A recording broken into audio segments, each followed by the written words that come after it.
Baik, Assalamualaikum warahmatullahi wabarakatuh. Perkenalkan, nama saya Endang Emalia Dera dengan NIM 1910206074 dari jurusan Manajemen Pendidikan Islam semester 5 dari kelas A.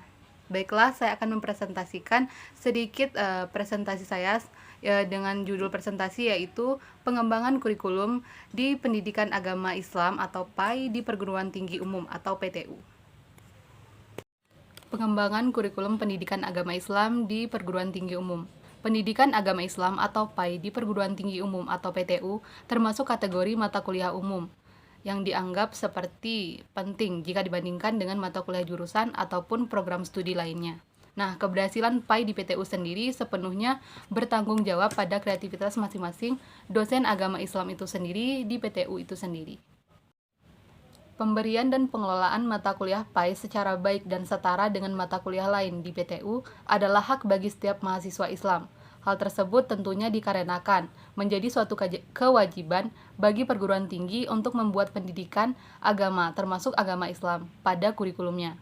Nah, pernyataan tersebut sesuai dengan Undang-Undang Republik Indonesia Nomor 20 Tahun 2003 tentang Sistem Pendidikan Nasional di dalam bab 5 mengenai peserta didik pada pasal 12 ayat 1 yang bunyinya adalah setiap peserta didik pada setiap satuan pendidikan berhak mendapatkan pendidikan agama yang sesuai dengan agama yang dianutnya dan tentunya diajarkan oleh pendidik yang seagama.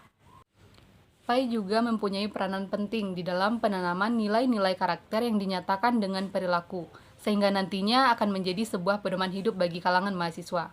Bukan hanya sebagai pedoman hidup dalam beribadah, tetapi juga sebagai pedoman hidup di dalam menghadapi berbagai permasalahan yang semakin dinamis dan kompleks.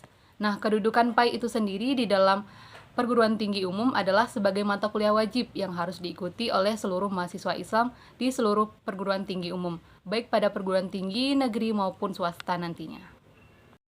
Nah, pelaksanaan PAI sendiri di sekolah masih banyak memiliki kelemahan, antara lain kegagalan yang sering terjadi dikarenakan praktik pendidikan agama Islam hanya memperhatikan aspek kognitif saja, semata-mata seperti pada pertumbuhan nilai-nilai agama, mengabadikan pendidikan aspek seperti afektif dan konotatif volitif, yakni kemauan dan tekad untuk mengamalkan nilai-nilai ajaran seperti agama.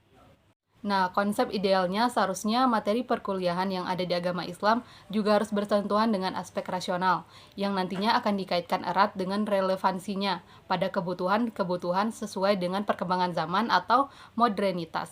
Namun pada kenyataannya, materi agama Islam masih banyak sekali menyentuh aspek tradisional saja, sehingga aspek ritualnya terdapat beberapa paradigma PAI di PTU. Yang pertama yaitu adanya paradigma dikotomis. Yang kedua adanya paradigma mekanisme. Dan yang terakhir yaitu paradigma organisme. Untuk bisa keluar dari masalah-masalah yang dihadapi di perguruan tinggi umum ini, tentunya kita memiliki beberapa aspek yang harus kita perbaiki, seperti antara lain yaitu mengganti dosen-dosen pendidikan agama Islam dengan yang lebih kompeten, serta mewajibkan mahasiswa untuk menutup aurat bagi mahasiswa maupun mahasiswi. Nah, begitu pula dengan materi PAI yang harus disiapkan sedemikian rupa agar nantinya pembelajaran PAI di dalam kelas menjadi efektif maupun efisien.